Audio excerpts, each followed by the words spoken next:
right, family. I know it's been a while, right? But I'm back. I'm back. Try to do these once a week, once every 2 weeks. Another 10-minute or less video.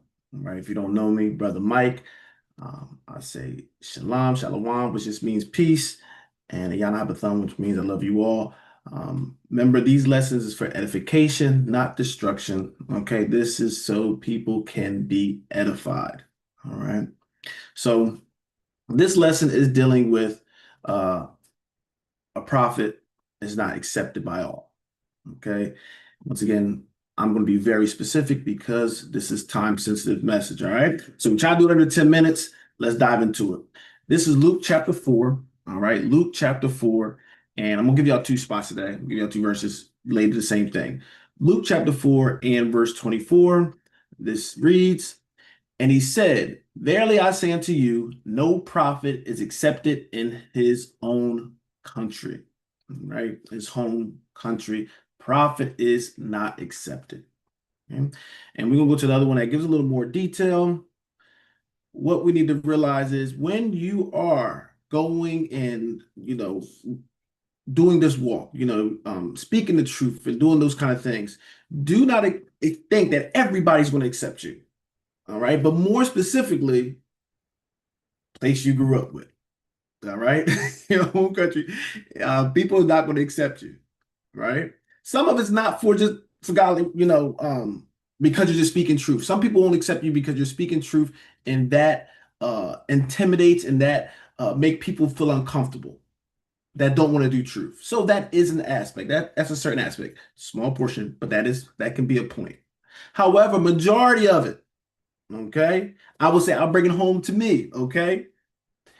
Because of a lot of people that seen you grow up, they seen the mistakes, they seen the errors, they seen your failures, they seen all those things, and now they have made a reputation and they solidified your reputation with what I seen you grow up with. All right. Because I've seen you fail, I now see you as a failure. Because I've seen you make mistakes, I see you as somebody that makes mistakes or things of that nature. Okay. So those things do happen. People, right? There's people that's going to accept me and have accepted me outside my own, I would say, city growing up. However, there's people that accept me even in my city growing up. However, some people in my city growing up, they seen another Michael. And it wasn't because I was always doing what's right or truthful. No, they see me make mistakes and errors. And a lot of times that's going to what? That's going to weigh in on people's mind. But that can't stop you if you are sent from the Most High God. You can't just always, well, they can be like that, so that's all I'm going to be. Or waste all your time trying to prove a point to somebody that wants to see you in that light. Okay. But a lot of times, I will tell you this because some of you that's claiming to be prophets and teachers, stuff like that, stop justifying the things you did wrong. You're not a prophet. You still justify, well, I did that back in the day, but I was kind of right. No, you were wrong. Some people can see you differently because you always justifying what you did wrong. I love people, right? Well, you might have said this, I might have, said something wrong or things of that nature, so wrong. I love when they bring it to me. Yep, I was wrong. Yeah. I was not submitting to the spirit. I was not doing what's righteous when I did absolutely. So you take the steam out of people. But a lot of times what people, the world don't like is that we justify the things that is clearly wrong. Right? So that's going to be another category. We can do that another time. But a prophet is not accepted in his own country. And why this is so powerful coming from Christ is because we know he didn't sin. We was sinning, we was making mistakes in our own country, but he was blameless and he still had to go through what? This kind of hurdle. All right. So this is something we have to embrace, us that are trying to be, whether you being a teacher, whatever, being a child of God, you're going to have to embrace your past. And when I'm saying embrace it, accepting it. But don't be a victim of your past. Don't let what people want to keep and hold you to, well, that's all I can be. Don't let them restrain you from the what? The limitless things that Most High have that has for you. Okay, he has something great for you. Don't let your past hold you back from that. Okay, brother Paul says it's very beautiful. We're gonna go to Mark, but Paul talks about that. I'm leaving those things behind and I'm pressing towards the mark. I don't care what's back there, as long as brother Mike was that. Make sure he was that. Make sure all those mistakes and stuff. Make sure it's a was and not a is. All right. But you're gonna realize this even when it comes to this is not just even when it comes to things in the church, but even in life itself. Ask people that have businesses. Ask them who's what. Sometimes they're big supporters. A lot of times it's from strangers. People don't know. Ask them who are the people that don't support or don't believe in them or trying to tear them down when they're trying to make better themselves. They're gonna say it's a lot of people that I knew, my friends, the people I grew up with. So once again, but if you want to be successful, you can't what? Focus on the people that's not going to accept you or the ones that's only going to see you as failure. You focusing on what?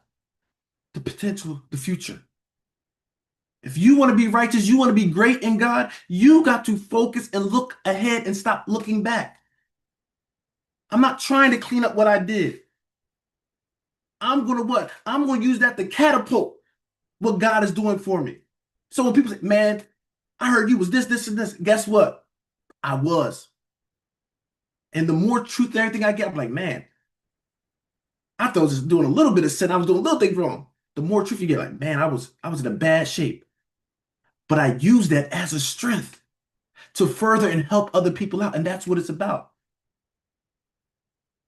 We get caught up on making sure we think our whole life was just blame you to do that. No, this will show the importance of Christ. I want to think, man, I want to pick that bad picture so bad because when they see me now, they can't recognize me. And then I can preach, man, I can tell you about somebody that can change you, that can make you look unrecognizable. That's what this truth can do for you. That's the testimonies people need to hear. That's what's going to captivate the world, but not justifying. All right, beloved? Let's go to this verse. This is Mark chapter 6. Mark chapter 6. Okay, so it talked about the own country in the one passage, but I told you sometimes the Gospels you want to look at. They have like sometimes the same stories. You want to look at them all together because sometimes it gives little caveats, give you a little more detail. So this is Mark chapter 6, and we're at verse 4. We're just going to focus on verse 4. But Jesus said unto them, a prophet is not without honor. All right, so you can get honor, but in his own country, right? And among his own kin, and in his own house.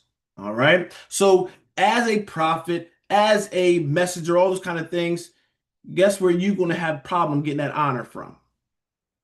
People where you in your own country or your own city, however you want to break it down. Okay. Among your own kin, family, and in his own house. Right? So this might be your kids. This might be, if you're married, your wife. If it's a young lady, it might be your husband, right? Sometimes they're the last ones to see it, right? Everybody else can be like, man, I see this man as a man of God, but your wife's like, I ain't no man of God. I don't see it, right? Because she sees all those mistakes and errors and things of that nature. Same thing with a wife going out and she's, trying to be a part of the ministry and doing those things. Right? The husband like, she ain't no woman of God. She do this, right? So those things do happen. However, beloved, make sure we are not giving ammunition for that because they could be justified now. If you treating your wife bad in the privacy of your home and then you want to go out here and act all nice to everybody else, now these other people, no, she has right to believe. No, that ain't how a prophet works. And the same thing vice versa. So once again, if they're being right with it, no, that ain't what Christ's talking about. However, when you have been clean and you are seeking and getting close to God, don't think because people are not accepting you in your own city or country, by your family not accepting you, or people within your own house not accepting you, don't let that be the reason. Well, I guess God didn't call me. No, God can call you. And beloved, we should be pushing so much to have a blameless life that we even what can convince them. They start seeing our actions, seeing our works, and seeing so much change that they say, man, something's different. Something happened because this ain't the person I knew. But beloved, don't let hearsay. Don't let people keep you in bondage to your past.